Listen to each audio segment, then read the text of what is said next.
പറ്റി നിങ്ങൾ എൻ്റെ പേര് കേട്ടിട്ടുണ്ടാവും. ബഹിരാകാശത്തെ ഒരുപാട് ഇഷ്ടപ്പെടുന്ന ഒരു വ്യക്തിയാണ് ഞാൻ. അതെ, ഞാനാണ് സുനിത വില്യംസ്. അമേരിക്കൻ പൗരത്വമാണെങ്കിലും ഞാനൊരു ഇന്ത്യൻ വംശജയാണ്.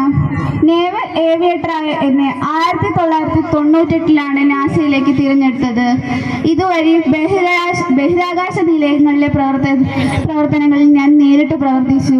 എൻ്റെ ആദ്യ ബഹിരാകാശ യാത്ര 2006 ഡിസംബർ 9 ഡിസ്കവറി എന്ന പേടകത്തിലായിരുന്നു. 2007 ഞാൻ ബഹിരാകാശത്തിൽ ആദ്യമായി നടക്കുകയും ചെയ്തു.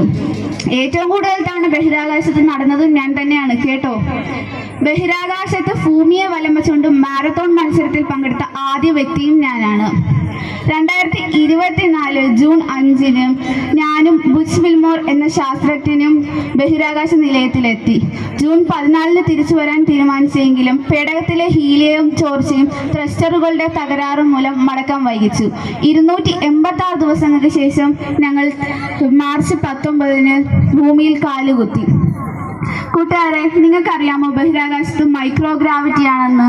അതിനാൽ കൃത്യമായ പരിശീലനത്തിലൂടെ മാത്രമേ നമുക്ക് അവിടെ താമസിക്കാനാവൂ. അതുപോലെ ചില ആരോഗ്യ പ്രശ്നങ്ങളും ഉണ്ടാവും. ഉറക്കമില്ലായ്മ, പേശീക്ഷയം, ഇമ്മ്യൂണിറ്റി കുറവ് എന്നിവ. എന്നാൽ ഒരു പരിധിവരെ നമുക്കിതൊക്കെ മറികടക്കാം. ഇന്ത്യ എന്ന മഹാരാജ്യവും ബഹിരാകാശ ഗവേഷണ രംഗത്ത് ഒട്ടും പിന്നോട്ടല്ല. ഇനി വരുന്ന തലമുറയായ നിങ്ങൾക്കും നേട്ടങ്ങൾ കൊയ്യാൻ കഴിയട്ടെ.